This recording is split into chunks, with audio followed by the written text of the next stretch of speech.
नमस्कार डीएलएड द्वितीय वर्ष विषय हमारा हिंदी भाषा शिक्षण और प्रवीणता, जिसके अंतर्गत क्या हमारा टॉपिक है अनुलेख की बात करेंगे। क्या होता है अनुलेख? अनुलेख जो विधि है, कैसी विधि होती है, इसके बारे में चर्चा करेंगे।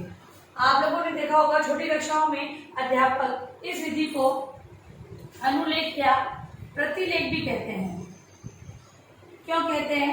क्योंकि जो अध्यापक होता है वो किसी एक लैंग्वेज, जैसे मेरा, भारत महान है, अब बालक हैं वो क्या करेंगे, इसी लाइन को लिखेंगे, दोहराएंगे, ठीक है, या इसका अनुकरण करेंगे। इसी हेतु इस विधि को अनुलेख विधि कहा जाता है। इसके अलावा इस विधि के अंतर्गत एक कोई भी एक गद्यांश या पद्यांश, एक पैराग्राफ है, वो विद्यार्थियों को दे दिया जाता है और कहा जाता है कि जैसा लिखा गया है उसे आप लिखिए।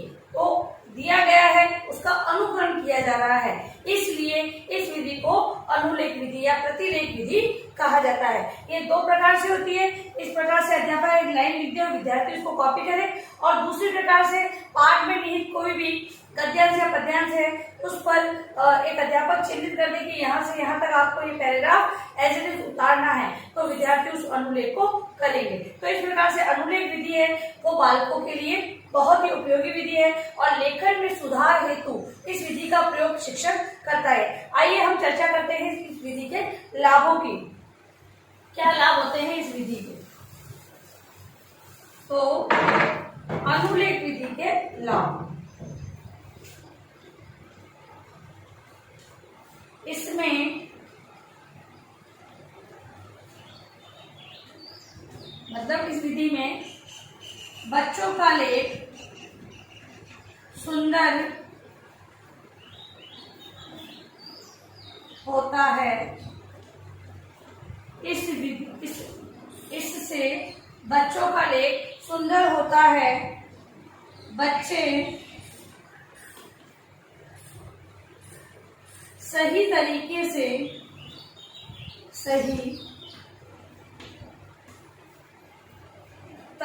से वर्णों तथा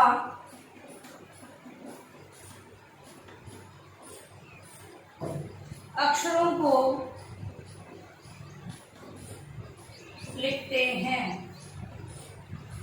सबसे पहला लाभ यह है कि इस विधि के अंतर्गत बच्चों का जो लेखन है वो सुंदर होता है। इस विधि का प्रयोग करता है अध्यापक, तो विद्यार्थियों का लेखन कैसा हो जाता है, तो सुंदर हो जाता है तथा वो सही तरीके से वर्णों और अक्षरों को लिखना सीख जाते हैं। हम लोग देखते हैं बच्चे जनरली में ऐसे अ लिख देते हैं, कोई ऐसे लिख देता है, तो बच्चों को सही तरीका समझाने हेतु जब वो इस प्रकार के अ को बार बार लिखता है, किसके द्वारा, अनुलेख विधि के द्वारा, तो बालक के अंदर जो सुंदर और सुडोल जो वर्ण होते हैं उनको लिखने की क्षमता का विकास होता है। ये लाभ होता है। दूसरा है वर्णों के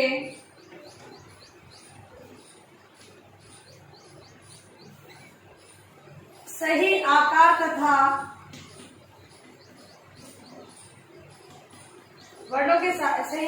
तथा मिलान के लिए भी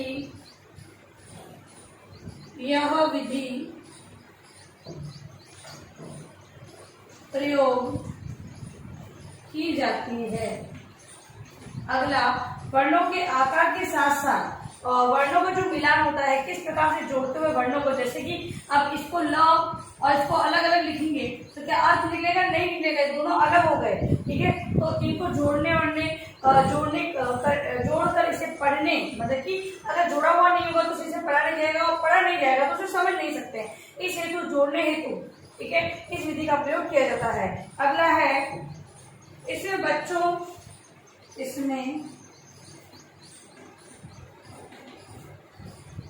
बच्चों में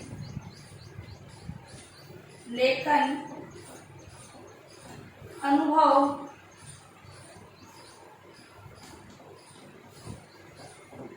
बढ़ता है, ठीक है। अगर जब इस विधि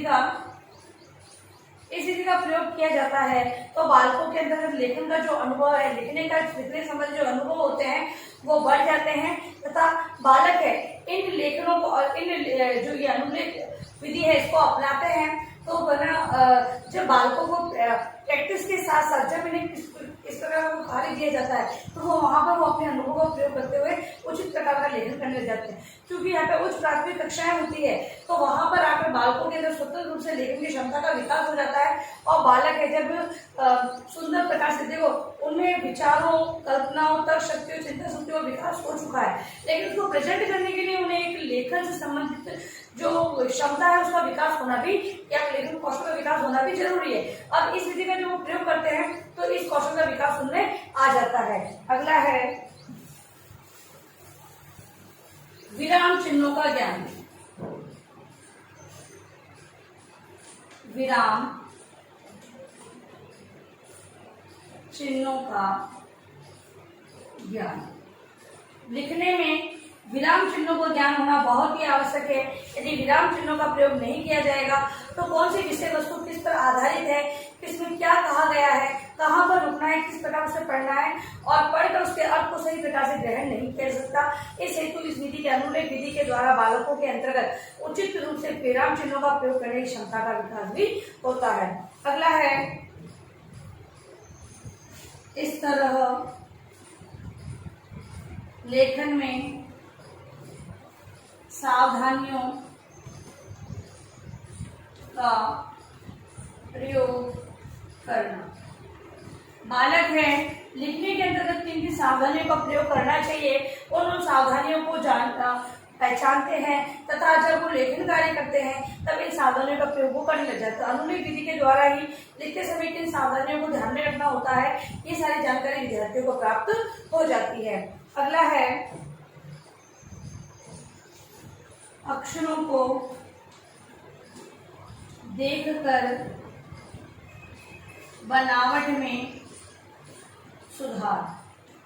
अगला लाभ ये होता है कि बालक जब शिक्षक, हमने देखा कि शिक्षक खुद एक लाइन लिखते हुए विद्यार्थियों को कॉपी करने के लिए देता है या फिर कोई पैराग्राफ या पद्यांश जो लिखा हुआ उसको वो कॉपी करता है तो उनको देखते हुए वो आदर्श रूप क्या किस प्रकार का होता है, अक्षरों की जो बनावट है वो किस प्रकार की है और अगर विद्यार्थी के अक्षरों की बनावट सही नहीं है तो उनमें भी वो सुधार करने का प्रयास करता है। तो इस प्रकार से एक अध्यापक है अनुलेख विधि द्वारा विद्यार्थियों को उचित प्रकार से जो लेखन का विकास उसमें कर सकते हैं। लेखन से संबंधित कौशल का विकास करते हुए विद्यार्थियों को अपनी लिखित अभिव्यक्ति यानी कि अपने भावनाओं विचारों को किस प्रकार व्यक्त करना है ये सारी बातें समझाते हैं। क्योंकि हम लोग देखते हैं कि छोटे बालक होते हैं जब अध्यापक कक्षा में केवल प्रश्नोत्तर को कराने पर ध्यान देता है तो विद्यार्थियों को जो लेख है वो सुधरते नहीं है। हम लोग देखते हैं बहुत से बच्चे बहुत ही इंटेलिजेंट होते हैं लेकिन उनकी राइटिंग की वजह से वो मार्क खा जाते हैं, मतलब कि उनकी मार्किंग कम होती है। क्यों होती है? क्योंकि ओरल में तो वो ले लेते हैं नंबर, क्योंकि बोलना तो उन्हें आता है, सक्षम है, तर्क शक्ति, चिंतन शक्ति उनकी बहुत अच्छी तरह से विकसित है, लेकिन जब लिखित रूप में प्रेजेंट करने की बात आती है तो राइटिंग की वजह से वो पीछे रह जाते हैं। इस हेतु अनुलेख विधि का प्रयोग किया जाता है और अध्यापक अपनी कक्षा के अंतर्गत इस विधि का प्रयोग करते हुए विद्यार्थियों में लेखन की क्षमता का विकास करने का प्रयास करता है और इससे जो विभिन्न लाभ हैं वो हमने आज पढ़े हैं। अब देखिए अपना गृहकार्य प्रश्न।